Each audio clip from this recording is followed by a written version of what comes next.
बिस्मिल्लाहिर्रहमानिर्रहीम। Chapter 2, computational thinking and algorithm. आज हमने डिस्कस करना है जी कि कंप्यूटेशनल थिंकिंग जो है ये इसका मकसद क्या है और इसकी इम्पोर्टेंस क्या है और इसकी ज़रूरत क्या है। प्रोग्राम बनाने से पहले कंप्यूटेशनल थिंकिंग से क्या मुराद है। Computational thinking is a problem solving process rooted in computer science principles. It enables individuals to tackle complex challenges by breaking them down into manageable parts and approaching them logically and systematically. आसान अल्फाज में हम कहेंगे जी कि computational thinking से मुराद सोचने का वो अमल है जिसमें हम किसी मसले को कंप्यूटर की तरह मनज़्ज़म, मनतकी यानी लॉजिकली और मरहलावार स्टेप बाय स्टेप हल करने की कोशिश करते हैं।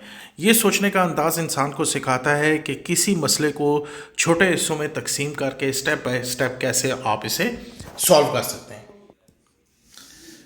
The core pillar of computational thinking include decomposition, pattern recognition, abstraction, algorithm, design. Decomposition से क्या मुराद है जी कि बड़े मसले को छोटे हिस्सों में तोड़ना। यानी एक बड़ा स्टेप है कि आपने यहाँ से यूरोप जाना है तो आप इसे स्टेप्स में कर लें कि लोकली मैंने यहाँ से कौन सी ट्रांसपोर्ट के थ्रू जो है ना पहले अपने घर से मेन सिटी में आना है, फिर मेन सिटी से हमने एयरपोर्ट तक कैसे जाना है, फिर एयरपोर्ट से हमने वहाँ पे जो डेस्टिनेशन सिटी है वहाँ पे जाना है और वहाँ से हमने by train by private car या आपने किस तरीके से जाना है। तो ये एक मेन स्टेप था, एक बड़ा मसला था जिसे मैंने छोटे मसलों में हल करके ब्रेक करके इसे क्या किया है, सॉल्व किया है। सेकेंड है जी पैटर्न रिकग्निशन, आइडेंटिफाइंग सिमिलर और trend to simplify complex task. Next है जी पैटर्न रिकग्निशन, आइडेंटिफाइंग सिमिलैरिटीज़ और trend to simplify complex task. अब सिमिलैरिटीज़ को हमने करना है जी और साथ ही हमने क्या करना है, टास्क को ट्रेंड देखना है कि यहाँ पे ट्रेंड कौन सा चल रहा है। पैटर्न रिकग्निशन, आइडेंटिफाई सिमिलैरिटीज़ और trend to simplify complex task. यानी मुख्तलिफ हिस्सों में मुशाबियत, सिमिलैरिटीज़ को देखना और फिर ये पैटर्न तलाश करना जी कि इसमें कौन सा जो है वो पैटर्न जो है या ये ट्रेंड जो है ना वो क्या चल रहा है। कैसे कि सपोज़ करें जी कि जैसे ही एक मॉल है या वहाँ पे एक शॉप है आपकी गारमेंट्स की, तो आप देखेंगे जी कि अब स्वेटर्स और ये जो गर्म कपड़े हैं इनका ट्रेंड चला हुआ है। तो फिर उसमें सिमिलरिटीज़ क्या करेंगे कि आप देखेंगे कि अगर जैसे ही जो है ना विंटर का जो है वो बारिश वगैरह होती है और सीज़न जो है ना वो आता है तो जो स्वेटर्स हैं उनमें की सेल में जो है क्या इजाफा हो रहा है। तो आपने उसमें क्या किया है, सिमिलरिटीज़ जो हैं कि लोग गर्म कपड़ों को ले रहे हैं और ट्रेंड क्या बन रहा है, स्वेटर्स वगैरह को ले रहे हैं। ये ट्रेंड आपका, इस ट्रेंड को आपने फाइंड आउट करना है जी। नेक्स्ट है जी abstraction, focusing on important information and ignoring irrelevant details. यानी जो मेन चीज़ है उसके ऊपर आपने फोकस करना है, इरेलीवेंट चीज़ों को आपने छोड़ देना है। यानी स्टूडेंट है उसकी इन्फॉर्मेशन आपने स्टोर की हुई है, एक टेस्ट लिया है तो उसके इन्फॉर्मेशन मार्क्स पे और किस पे होनी चाहिए, उसके नेम पे या रोल नंबर। ये 3-4 चीज़ें आपके पास इंपॉर्टेंट हैं। अब आप उसके CNC नंबर पे वो रहता कहाँ है, उसके फादर क्या करते हैं, ये क्या है, उस एंटिटी से रिलेटेड जितनी भी इंफॉर्मेशन है ये इररेलेवेंट है। इसी तरीके से आपने एक इंटरफेस डिज़ाइन किया है वेबसाइट का तो या किसी ऐप का, उसके बैक एंड पे जो कोडिंग की है या वो लिंक जो बना हुआ है या API के थ्रू आपने वो कोई काम वगैरह कर रहे हैं, उसमें जाने की ज़रूरत आपको नहीं है। आपका मेन काम जो था वो क्या था, उस मेन इंटरफेस तक तो आप उसकी कलर स्कीम, उसके जो सिंप्लिसिटी है, वो उसमें कम्प्लेक्स टास्क तो नहीं है कोई, इन चीज़ों को आप देखें। Algorithm design, developing clear step by step instruction to solve a problem. क्या है जी, आपने बिल्कुल क्लियरली आपने स्टेप बाय स्टेप इंस्ट्रक्शन देनी है कि आपने इस प्रॉब्लम को सॉल्व कैसे करना है, तो उसका एल्गोरिदम आपने डिज़ाइन कर लेना है। Together these element from the foundation of designing effective and efficient computational solutions. अब क्या करते हैं जी, हम इन चीज़ों को जब हम कंबाइन करते हैं तो हमारे पास जो मसले का हल है वो क्या होता है, इफ़ेक्टिव भी है और एफिशिएंट भी। हमारे पास सॉल्यूशन जो है वो मिल जाता है हमें। अब जी कंप्यूटेशनल थिंकिंग जो है ना, ये डिज़ाइन के ऊपर या एल्गोरिदम के ऊपर ही अप्लाई नहीं होता है, बल्कि ये करेक्टनेस, क्लैरिटी और एफिशिएंसी भी हमें सिस्टम की बता देता है जी। और इससे फ़ायदा फिर हमें क्या मिल जाता है जी कि प्रॉब्लम सॉल्विंग स्किल्स। आदमी हर मसले को मंतकी तरीके से हल करना सीखता है। लॉजिकल थिंकिंग होती है, सोचने का अंदाज वाज़ या मनज़्ज़म और दलील पर मबनी हो जाता है। क्रिएटिविटी आ जाती है, नए तरीके से सोचने और नए हल को निकालने की आदत पैदा हो जाती है।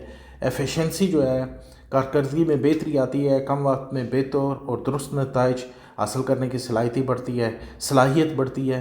टेक्नोलॉजी अंडरस्टैंडिंग, टेक्नोलॉजी की समझ आ जाती है, कंप्यूटर प्रोग्रामिंग के असूल को समझने में आसानी होती है जी।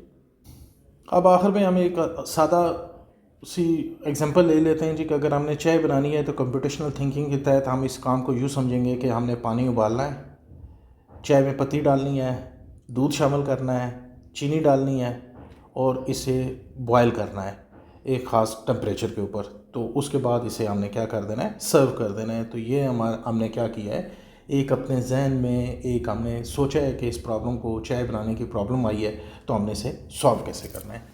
तो इन्हीं चीज़ों को आगे हमने डिटेल में इस चैप्टर में देखेंगे। तो सबसे पहले जो है हमारे पास है वो ये है जी कि डेटा स्ट्रक्चर क्या है जी। Data structure defines the way of organising and sorting data so that it can efficiently be accessed and modified. कि डाटा को इस अंदाज में ऑर्गेनाइज करना कि डाटा को जब आपने यूज़ करना है तो वो एक अच्छे तरीके से आप उसे क्या कर सकें, इस्तेमाल कर सकें। डाटा स्ट्रक्चर से मुराद है कि डाटा को मुनज़्ज़म करना, ऑर्गेनाइज़ करना और मौसूर तरीके से इसे स्टोर करने का तरीका है ताकि इसे आसानी से इस्तेमाल किया जाए। इस्तेमाल करने में हम इसमें सर्च करते हैं, डिलीट करते हैं, अपडेट करते हैं। डाटा स्ट्रक्चर से हम डाटा को एक मुनज़्ज़म तरीके से तरतीब में देते हैं ताकि कंप्यूटर इस पर तेज़ी से और मौसूर तरीके से काम कर सके। एडवांटेजेस हमें इसके ये हो जाते हैं कि डाटा जो है ना मैनेज हो जाता है, डाटा की सर्चिंग हो जाती है, डाटा की स्टोरिंग हो जाती है, मेमोरी में सही स्ट्रक्चर के साथ डाटा मेमोरी में इस्तेमाल हो जाता है, प्रोग्रामिंग परफॉर्मेंस हो जाती है, कम्प्लेक्स प्रॉब्लम को सॉल्व करने में जो है ना ये हमें क्या कर देता है, हेल्प करता है जी। लीनियर डाटा स्ट्रक्चर में जो है ना arrays, link list, stack, queues और नॉन लीनियर डाटा स्ट्रक्चर में ट्री और ग्राफ्स वगैरह आ जाते हैं। तो इन्हें ही हमने डिटेल के साथ डिस्कस करना है जी। Arrays are the simplest data structures used in programming that contains different elements of the same size. Contiguous memory locations are used to store these elements. अरे इसमें क्या होता है कि आप एक ही वेरिएबल के अंदर डाटा को स्टोर करते हैं जी। अब इसकी एग्जांपल हम लेते हैं कि अगर मैंने ये करना है जी कि एक प्रोग्राम बना रहा हूँ और क्लास में 30 के करीब स्टूडेंट्स हैं, तो मैं स्टूडेंट एक वेरिएबल बनाऊंगा स्टूडेंट 1, फिर उसमें पहले स्टूडेंट का, स्टूडेंट 2, सेकंड स्टूडेंट का, स्टूडेंट 3, थर्ड स्टूडेंट का जो है ना नाम एंटर करूँगा। तो 30 मुझे वेरिएबल्स लेने पड़ेंगे। तो ये एक प्रॉब्लम भी वो होगी मेरे लिए और कम्प्लेक्स जो है ना वो टास्क होगा। तो अगर मैं स्टूडेंट इंटू 30 कर दूँ या STU या कोई भी वेरिएबल इंटू 30 कर दूँ, तो क्या होगा जी कि ये मेरे लिए एक डाटा की टाइप बन जाएगी जिसकी डिफरेंट लोकेशंस जो है ना वो एलोकेट हो जाएंगी।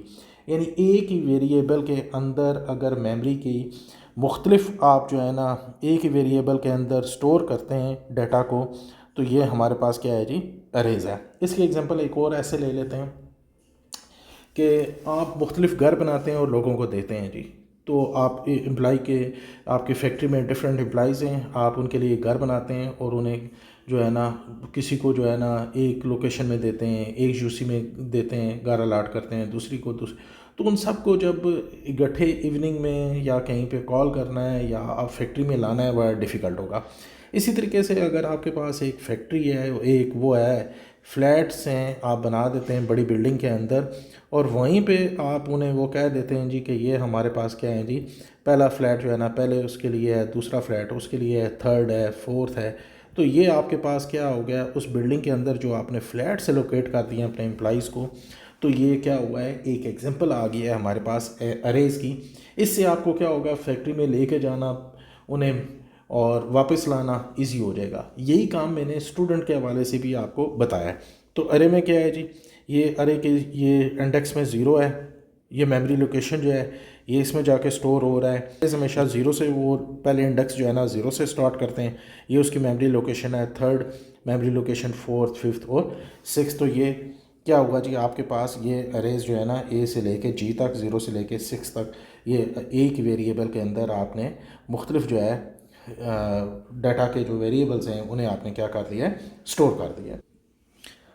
वन डायमेंशन या सिंगल डायमेंशन अरेज हमारे पास क्या है जी, कि ये एक अरे है, ये इसकी मेमोरी लोकेशन है, और ये इसके जो है ना पहला इंडेक्स है ज़ीरो, तो यहाँ पे टू स्टोर है, वन पे फोर स्टोर हो गया है, टू पे जो है ना एट स्टोर हो गया है, थ्री इंडेक्स पे 12 स्टोर हो गया है। तो ये इसके एलिमेंट्स हैं जो कि क्या हो गए, स्टोर हो सकें, और ये इसका इंडेक्स है। ठीक है, ये आपको सिंगल जो है वन डायमेंशन अरेज उसकी क्या है, डायग्राम है। टू डायमेंशन अरेज में हमारे पास रोज़ होती हैं जी, और हमारे पास क्या है जी, ये कॉलम है और ये हमारे पास क्या है जी, रोज़ हैं। ठीक है, ये इसकी रोज़ हैं और ये हमारे पास कॉलम बन गए। रो और कॉलम के इंटरसेक्शन से, यानी ये अगर ज़ीरो लिखा हुआ है और ये भी ज़ीरो लिखा हुआ है, तो ये इसकी लोकेशन ज़ीरो ज़ीरो हो जाएगी। ज़ीरो ज़ीरो वन के हमारे पास क्या अवेलेबल है, वन पड़ा हुआ है। ठीक, तो इसको आप टाइम टेबल आप जब बनाते हैं तो पीरियड में और उसके साथ टाइमिंग में भी आप कर सकते हैं। टेम्परेचर वगैरह डे का, पूरे मंथ का जो बनाना होता है उसमें भी आप वो कर सकते हैं। और बेशुमार जगहों पे आपने जो है ना ये मैट्रिक्स बनाई होगी और इसे टेबल को आप जो है ना शो किया होगा जी आपने। तो to dimension array is also known as matrix, where the elements are stored in the form of matrix or table. The element can only be reached by knowing the two indexes, row and column. तो जो मैंने आपको बता दिया है, अब इस location पे मैंने जाना है तो मैं ये इंसर्शन करूँगा और फिर मैं ये देखूँगा कि ये रो कौन सी है, ये ज़ीरो वन टू है, ये टू रो आ गई है। इधर से मैं कॉलम देखूँगा ज़ीरो वन टू, तो मैं ये कहूँगा जी कि ये वाली जो लोकेशन है ये टू इंटू टू पे है जी। लिस्ट हमारे पास क्या है जी, लिस्ट हमारे पास एक डेटा की टाइप है, और ये डेटा की टाइप को हम क्यों यूज़ करते हैं, हम सिंपल वेरिएबल में हम a इज़ इक्वल टू 10 जैसे हम इनिशलाइज करते थे, या नेम को इनिशलाइज करते थे, बाद में उसे प्रिंट करते हैं। तो ये लिस्ट की हमें क्या ज़रूरत पड़ गई है। तो देखें, हम एक सिनेरियो जो है ना उसे वो डिस्कस करते हैं। 25 के करीब जो है ना वो स्टूडेंट हैं क्लास में, तो हमने 25 स्टूडेंट्स के मार्क्स जो है ना इंटर करने हैं। तो हम क्या करेंगे, मार्क M1 पहले बच्चे के नंबर 100 में से कितने आए, M2 M3, तो 25 वेरिएबल्स हमें बनाने पड़ेंगे। तो ये तो प्रोग्राम की जो लेंथ है और बार बार इन्हें क्रिएट करना ये डिफ़िकल्ट हो जाएगा in case of increase in number of students. और दूसरी सूरत ये भी हो सकती है जी कि 25 के बजाय जो है ना कोई नया एडमिशन आ जाता है, या उस दिन जो है ना 20 स्टूडेंट प्रेजेंट थे तो 2 स्टूडेंट 3 स्टूडेंट लेट हो गए, उनके भी हमने जो है ना वो नंबर लेने, मार्क्स लेने या टेस्ट लेना है हमने, उन्हें भी हमने मार्क्स एंटर करने। Addition variables needed to be created. अब क्या होगा जी, हमें नए जो है ना वेरिएबल्स को क्रिएट करना पड़ेगा। वो कहते हैं कि इस प्रॉब्लम को सॉल्व करने के लिए हमारे पास जो डाटा की एक टाइप है वो है लिस्ट, जो कि क्या है रे, जो चेंज हो सकती है और साथ ही वो क्या कर सकती है, मुख्तलिफ डेटा टाइप्स की जो वैल्यूज़ हैं उन्हें हम इसमें क्या कर सकते हैं, यूज़ कर सकते हैं। Linked list are basic data structure in which elements called nodes, यानी ये एलिमेंट जो हैं इन्हें हम क्या कहते हैं, nodes, are connected to each other using the concept of pointers. अब पॉइंटर्स क्या चीज़ें हैं, इससे पहले हम एक्सप्लेन कर लेते हैं, नोड को कर लेते हैं, फिर हम ये देखते हैं जी कि अरेज में और इसमें लिस्ट में डिफरेंस क्या है। सिंपल ये है जी कि अरे में एक ही डाटा टाइप जो है ना उसे आप स्टोर कर सकते हैं, जबकि लिस्ट में एक से ज़्यादा जो डाटा की जो टाइप्स हैं उन्हें भी आप क्या कर सकते हैं, स्टोर कर सकते हैं। जबकि वो अरेज कंटिन्यूसली जो है ना वो मेमोरी की लोकेशन में जाके स्टोर होता है, ये डायनेमिक मेमोरी की लोकेशन में भी जाके स्टोर होता है। और पॉइंटर का मतलब ये होता है जी कि ये मेमोरी का जो एड्रेस है कि ये डाटा हमारा मेमोरी के अंदर कहाँ पे स्टोर हो रहा है उसे अपने पास सेव रखता है। देखें, डाटा स्ट्रक्चर के हवाले से अगर हम नोड को डिस्कस करें तो ये बेसिक यूनिट है डाटा स्ट्रक्चर की, such as a link list और tree data structure. Node contain data and also may link to other node. Link between nodes are often implemented by pointers. वो क्या कहता है जी कि जो दो नोड्स हैं इनके दरमियान जो लिंक होता है वो किसकी मदद से होता है, पॉइंटर। और पॉइंटर क्या है जी, मेमोरी एड्रेस है हमारे पास, a variable that stores a memory address. Pointer क्या करता है जी कि मेमोरी का एड्रेस जो है ना वो अपने पास स्टोर कर सकता है। आसान अल्फाज में हम कहेंगे कि डाटा स्ट्रक्चर की जो लिंक लिस्ट है ये एक ऑर्गेनाइजेशन की क्या है, टाइप है। ये डाटा को मुसलसल मेमोरी, कंटिन्यूस मेमोरी में नहीं बल्कि अलग अलग जगहों नोड्स पर रखती है। और नोड को ऑलरेडी मैंने आपको एक्सप्लेन कर दिया है कि ये मेमोरी का क्या है जी, हमारे पास एड्रेस है जहाँ पे कोई चीज़ स्टोर हुई है। और हर नोड एक डाटा के साथ अगले नोड का एड्रेस या लिंक रखता है। अब ये हमारे पास देखें जी कि हेड नोड है, यानी पहली नोड, ठीक है, लिंक लिस्ट के हवाले से। ये डाटा नोड है जी, ये नेक्स्ट नोड है और ये इसका एंड है। Linked lists are basic data structure in which elements called nodes are connected to each other using the concept of pointers. ये ऑलरेडी हमने डिफाइन कर दिया यहाँ पे। The nodes contain the values to be stored and pointer is reference memory address of node in the sequence as shown in figure 2.4, जिसे already हम explain कर चुके हैं। The linked lists are capable to store different types of data and is also make insertion and deletion operation easy as compared to array। तो कि अरे के मुकाबले में इसमें डिलीट करना और इंसर्ट करना जो है वो क्या है जी, इंतहाई आसान है। अब सिंगल लिंक लिस्ट में क्या होगा जी कि data to be stored, pointer to next node in the sequence. ये है जी डाटा हमारा हुआ है टू स्टोर द डाटा, जो उसकी वैल्यू है वो हमने यहाँ पे की है। और द स्टोर एड्रेस जो होगा इस नोड में क्या हो जाएगा, वो स्टोर हो जाएगा कि नेक्स्ट कहाँ पे इसने लिंक करना है। और लास्ट जो नोड होगी वो हमेशा क्या करेगी, नल होगी। क्यों नल होगी, क्योंकि उसने अगले जो है ना किसी भी एड्रेस जो है ना उसका नोड का उसने ज़रूरत ही नहीं है कि वो उसे स्टोर करे, क्योंकि लिस्ट में डाटा यहाँ पे क्या हो गया, एंड हो गया। अब सिंगल जो लिंक लिस्ट है, हर नोड के पास सिर्फ अगले नोड का एड्रेस होता है। मिसाल के तौर पे अगर हम ये कहें जी कि ये मैंने लिखा है कि ए के पास क्या किसका एड्रेस है, बी का, और बी के पास किसका है, आगे सी का, सी डी की तरफ रेफ़र करेंगे और लास्ट में क्या आ जाएगा, नल। अब इसमें सिंगल में और डबल लिंक लिस्ट में जो डिफरेंस है वो सिंपल डिफरेंस है कि डबल में हर नोड के पास पिछले और अगले दोनों नोड्स का एड्रेस होता है। यानी डबल में क्या होगा कि ये जो पिछला एड्रेस है वो भी होगा और अगला जो एड्रेस होगा वो भी होगा नोड का। तो ये डबल में देखें, ए के पास ए का भी है और ये बी रिवर्स में भी आ रहा है और बी और सी के दरमियान दोनों एंड पे है और इधर भी है। तो ये मेरे पास जो बना है जी, ये मेरे पास कौन सा बन गया है जी, डबल लिंक लिस्ट बन गया है। Reference to the previous node in the sequence, ये आज हमने देख लिया है जी। और data to be stored, reference to the next node, ये भी हमने देख लिया है। यही डबल में क्या है जी कि कोई भी नोड होगा उसका प्रीवियस और नेक्स्ट जो है ना वो हमारे पास मेमोरी एड्रेस अवेलेबल होगा। इस डायग्राम से भी हम देख सकते हैं जी कि ये ए है, ये बी है। तो ए के पास क्या है जी, ये नेक्स्ट का भी और प्रीवियस का भी, नेक्स्ट का भी और प्रीवियस का भी जो है हमारे पास मेमोरी एड्रेस जो है ना वो अवेलेबल है। और लास्ट में हमारे पास नल इस साइड पे भी है और नल हेड के पास भी है जी। अब सर्कुलर लिंक लिस्ट में क्या होता है जी, सर्कुलर में ये होगा कि आखिरी नोड का लिंक पहले नोड से जुड़ा होता है, यानी लिस्ट सर्कल की शेप में होती है। यानी ये जो इसे अगर इसी को मैं यहाँ से ये कर दूँ कि लास्ट को पहले से मिला दूँ और ये सर्कल में बन जाएगा, तो ये हमारा क्या बन जाएगा फिर, सर्कल। इस डायग्राम के थ्रू हम देख सकते हैं कि ये डाटा है, नेक्स्ट है, डाटा है, नेक्स्ट है, नेक्स्ट है, और लास्ट जो है ना वो किससे मिलके बना हुआ है जी, दोबारा फर्स्ट में। तो ये सर्कल बन गया है। इस सर्कल की वजह से ये क्या है जी, हमें पूरे के पूरा जो है ना मेमोरी के एड्रेसेस वगैरह हर नोड के हमारे पास अवेलेबल हैं जी। एडवांटेजेस क्या है जी, मेमोरी का मौसर इस्तेमाल हो जाता है, डायनेमिक मेमोरी लोकेशंस में है, लिस्ट में आसानी से ऐड या रिमूव किया जा सकता है, अरे की तरह साइज फिक्स नहीं होता है।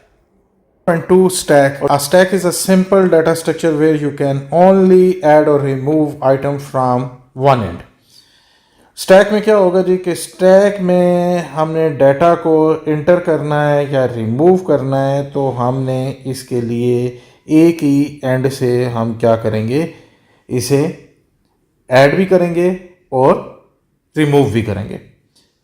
Known as the top, both insertion and deletion of the items occur at this top end. अब ये एग्जांपल हम देखते हैं जी कि ये बुक्स हैं, ये पड़ी हुई हैं, एक के ऊपर एक हमने रखी हुई हैं। अब सबसे वाली बुक को अगर हमने पिक करना है या उठाना है, तो इस बुक को हम पिक करेंगे, और इसी तरीके से इसके ऊपर अगर एक और बुक भी हमने रखनी है तो यहीं पे हम रखेंगे। तो ये जो मेथड होगा, इस मेथड को हम कहते हैं कि लास्ट इन फर्स्ट आउट, यानी जो सबसे पहले सबसे आखिर में गई है वो क्या है जी, सबसे पहले आप उसे उठा रहे हैं और उसे वो सर्व कर रहे हैं जी। A stack operation on the last in first out LIFO principle meanings that the most recently added element in the first one to be removed, यानी सबसे लास्ट वाला आइटम जो है वो सबसे पहले क्या किया जाएगा, रिमूव किया जाएगा। तो ये स्टैक का जो है ना ऑपरेशन इस तरीके से होता है। अब स्टैक के ऑपरेशंस क्या हैं जी, there are the two basic operation in the stack. Push operation means adding an item to the top of the stack, यानी ये बुक को जब हमने सबसे लास्ट में रखा है तो ये हमारा क्या है जी, ये पुश ऑपरेशन है। इसके एक दो और एग्जांपल भी ले लेते हैं जी कि आपकी मदर या आपकी जो सिस्टर हैं डाइनिंग टेबल के ऊपर जब प्लेट्स जो है ना वो सर्व कर रही होती हैं, तो जो सबसे ऊपर प्लेट पड़ी हुई होती है वो जो सबसे लास्ट में उन्होंने रखी थी उसी को उठा के एज़ यूजुअल जो है ना मोस्टली जो है एक एक्सरसाइज है उसमें वो सर्व करती हैं जी। और इसी तरीके से अगर यहाँ पे एक जो है बिल्डर है उसने ये प्लेट्स लगाई हुई हैं वेट की, तो सबसे लास्ट वाली जो प्लेट है वो सबसे पहले वो क्या करता है, रिमूव करता है। अब पॉप ऑपरेशन क्या है, pop operation mean removing item from the top of the stack. अब ये पुश और पॉप का भी आपको पता चल गया है जी कि पुश का मतलब क्या है और पॉप का मतलब क्या है। एक्चुअली हमारे पास queue is like a line in front of bank और counter. The first person to get in line is the first person to be serve, यानी जो पहला सबसे बंदा एंटर होगा वही सबसे पहले क्या हो जाएगा, सर्व होगा। In a computer a queue works the same way, it keeps track of things so that the first item added in the first one to be taken out. Just like in a bank line, you add things to the bank and remove them from the front, following the FIFO first in first out principle. ये FIFO है जी हमारे पास, ये line में show किया गया है पूरा का पूरा। तो बैंक का जो ऑपरेशन है, जब आप अमाउंट निकलवाने के लिए जाते हैं या क्लास में आपने कोई टीचर से कोई वो चेक कराना है या असेंबली से आप अपने क्लास में जो सबसे बच्चा फ्रंट पे खड़ा होता है वही जो है सबसे पहले जो है वो क्या करता है, लाइन से आउट होता है। तो ये प्रोसीजर है हमारा किसका, क्यू का। आइटम को ऐड कैसे करना है, this is like adding a person to the end of the line. आखिर में जो है ना लाइन के क्यू में बंदा क्या आ जाता है, सबसे लास्ट में आ जाता है। और रिमूव कैसे करता है, this is like serving the person on the at the front of the line. तो जो बैंक में काउंटर है जी, वहाँ पे जो पहला बंदा आया होगा वो क्या करेगा, सबसे पहले सर्व करेगा, जैसे सर्व करेगा वो लाइन से क्या कर देगा, क्विट कर देगा। नेक्स्ट है जी हमारे पास introduction to graph. A graph is a data structure that consist of set of various nodes. Node का ऑलरेडी मैं काफ़ी दफ़ा आपको बता चुका हूँ, कनेक्टेड बाय एजेस। एजेस का भी बताया जी कि वो क्या है जी। Graph are use to represent networks of connections where each connection is a relationship between the two vertex। अब ग्राफ क्या है जी? ग्राफ सिंपल, मैंने पहले भी आपको बताया, क्रिकेट का मैच हो रहा है, पूरा मैच आप देख रहे होते हैं, पूरी समरी आपने वो स्टडी करके, अगर आपने आधा मैच नहीं देखा है तो आप घर में एंटर होते हैं तो टीवी की स्क्रीन के ऊपर क्या है जी, ये दो लाइंस चलना शुरू हो जाती हैं। आपको फ़ौरन पता चल जाता है कि दोनों में से, टीमों में से कौन सी ऐसी टीम है जिसके विनिंग के चांसेस ज़्यादा हैं। तो क्या कर देता है, ग्राफ आपको रिप्रेजेंट कर रहा है जी डेटा के बारे में। Vertex can represent anything like cities, peoples और abstract concepts, and the edges represent relationship और पाथवे अमंग देम। दोनों चीज़ों को उसने डिफ़ाइन कर दिया है कि रिलेशन भी और इसकी रिप्रेजेंटेशन भी जो है ना, वो कंसेप्शनल जो है ना, वो आपको यहाँ पे बता दी जाती है जी। एग्जांपल हम लिखते हैं, you may be mapping out all the cities in Pakistan and the road that connected them. कि एक आपने नक्शा देखा है जिसमें तमाम सिटीज़ हैं पाकिस्तान के, और जो रोड्स हैं वो इन्हें आपस में कैसे जो है वो लिंक अप कर रही हैं।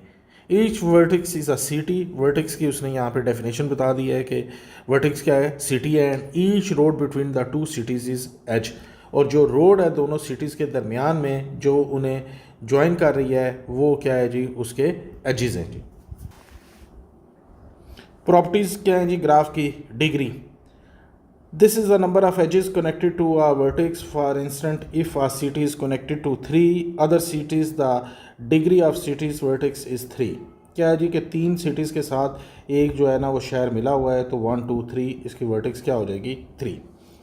Wait, in some graph edges have a weight that represent value like distance और cost. For example, if a road between the two cities is 50 kilometre long, it's edges might have a weight of 50। क्या कह रहा है जी कि 50 kilometre अगर वो long है तो उसका जो वेट है हम वो क्या कह सकते हैं कि वो 50 है जी। Direction, edges can be either directed और undirected. Directed edges have one way connection, meaning a road from city A to B doesn't necessarily have a return road from B to A। Undirected edges represent a two-way connection।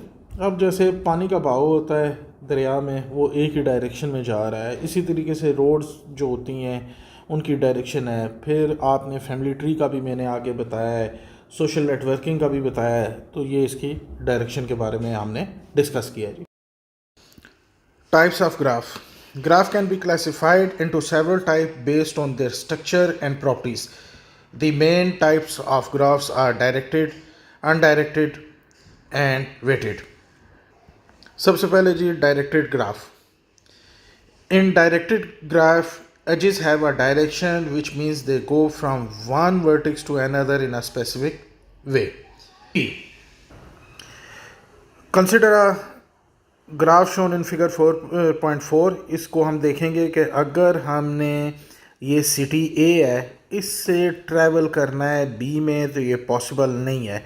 क्यों possible नहीं है? If you want to travel from city A to city B, you can only go in the direction permitted by the city's sign.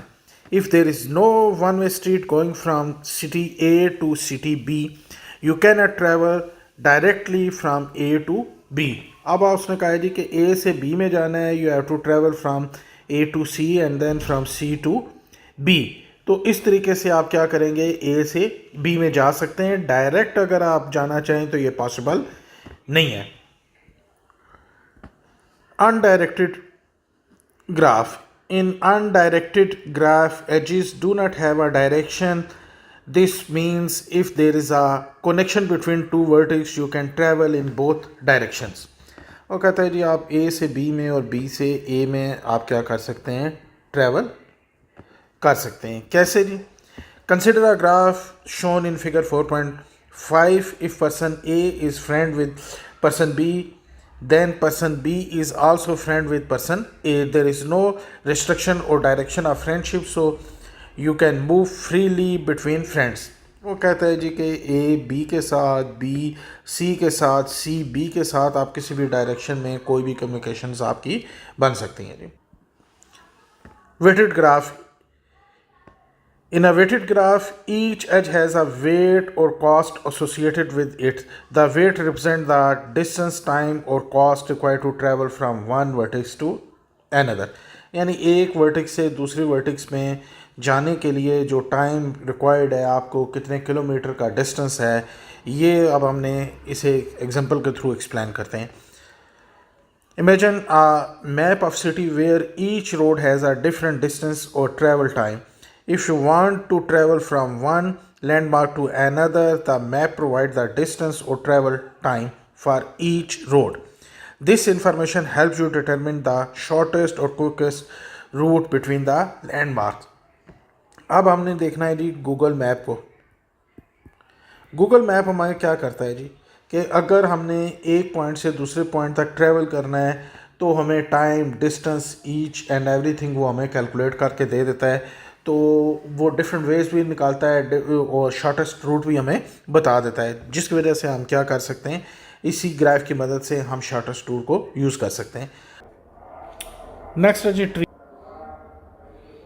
Next है जी हमारे पास tree data structure organize information in a way that spreads out from a main point called the root node. वो कहते हैं जी कि family tree आपकी उसने एग्जांपल दी है नादरा के, उसमें होता है कि ये एक नोड है जिसमें आपके फैमिली में सपोज करें कि हम यहाँ पे वो लिख देते हैं कि ये आपके ग्रैंडफादर हैं जी. तो ये आगे उनके जो है ना वो हम कहते हैं जी कि 3 नोड्स थी, 3 बेटे थे उनके, 1 2 3. अब पहले बेटे के आगे जो है ना हम ये कहते हैं कि ये 1 और 2 बेटे हैं जी, इनका ये 1 बेटा है और इनका भी 1 बेटा है. तो ये पूरा का पूरा जो बना है ये हमारे पास क्या बना है, ट्री है. और ये जो रूट नोड है और ये तमाम क्या हैं जी, नोड्स हैं. In a tree each piece of information called a node, ये नोड कहलाती है जी. Can connect to other pieces, ये इसके साथ जो है ना वो कनेक्ट हो सकती है ये.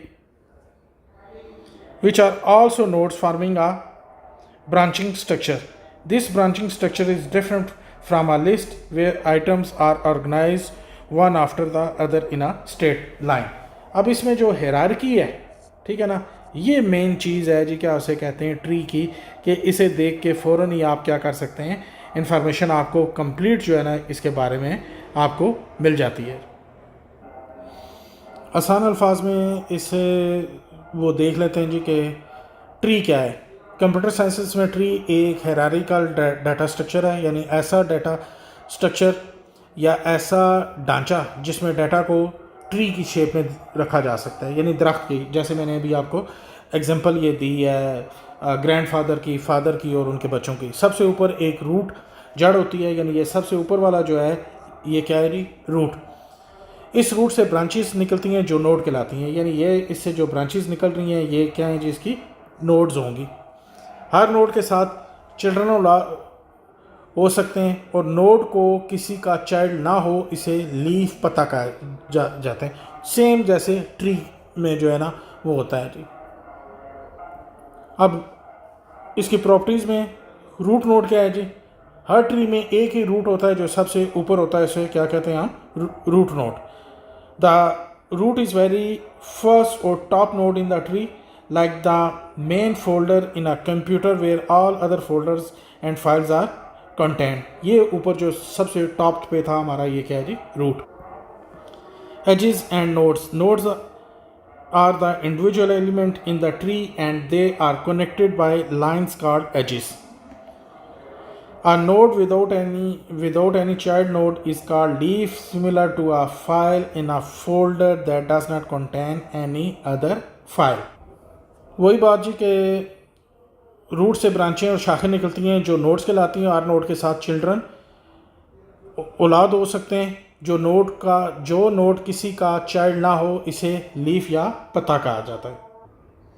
Height of a tree is the longest path from the root node down to the forest leaf.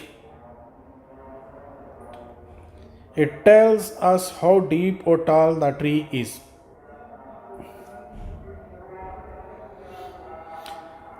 Height of a tree is the longest path from the root node down to the farthest leaf. It tells us how deep or tall the tree is. Balanced tree. A tree is considered balanced if the branches on the left and right sides are nearly the same height. यानी अगर ब्रांचें जो है ना वो दोनों के and के ऊपर सेम हो तो उसे हम कहेंगे कि ये बैलेंस ट्री है। तो अब ये इनका मैं डिफरेंस आपको बता देता हूँ। अब ये देखें कि एक ट्री मैंने बनाया है, ये एक नोड है, ये नोड है, ये नोड है, ये नोड है, ये नोड है, ये है। तो ये दादा की ये क्या हो गए, ये रूट है।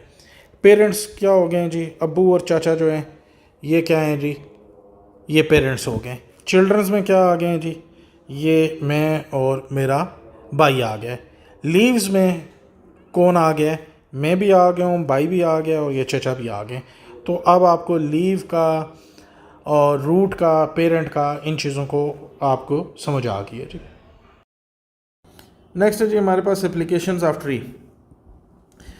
File system. Pre-order tree traversal is used for creating backups of file system by visiting the root first, then recursively backing up each directory. It ensures directories are backed up before their contents. अब वो क्या कह रहा है जी कि अगर आपने backup बनाना है डायरेक्टरीज़ का तो उसके अंदर जो सब डायरेक्टरीज़ हैं उनका भी बैकअप बनाने के लिए जो प्री ऑर्डर है जी आपका वो क्या है जी, फाइल सिस्टम का पूरा, यानी एक फ़ाइल के अंदर, एक डायरेक्टरी के अंदर सब डायरेक्टरीज और फिर फाइल्स हैं कि by visiting the root first, कि सबसे पहले जो रूट के ऊपर जो आपकी डायरेक्टरी है उसको आप क्रिएट करेंगे बैकअप, और फिर रिकर्सिवली आप क्या करेंगे, हर डायरेक्टरी के ऊपर जाएंगे। अब कंप्यूटर साइंस में ट्री डाटा स्ट्रक्चर बहुत आम है, इसके कई प्रैक्टिकल इस्तेमाल्स हैं। इनमें से जो एक था वो हमने देखा है कि फ़ाइल सिस्टम। अब नेक्स्ट देखते हैं हम file system deletion. In file system post order traversal ensures that files are and directories are deleted in the content order, first deleting all subdirectories before deleting the parent directory. अब वो कह रहा है जी कि अगर एक डायरेक्टरी के अंदर बाकी डायरेक्टरीज़ को आपने डिलीट करना है तो जब तक सब डायरेक्टरी को आप डिलीट नहीं करेंगे उस वक्त तक जो है ना आप जो रूट वाली डायरेक्टरी है उसे आप डिलीट नहीं कर सकते।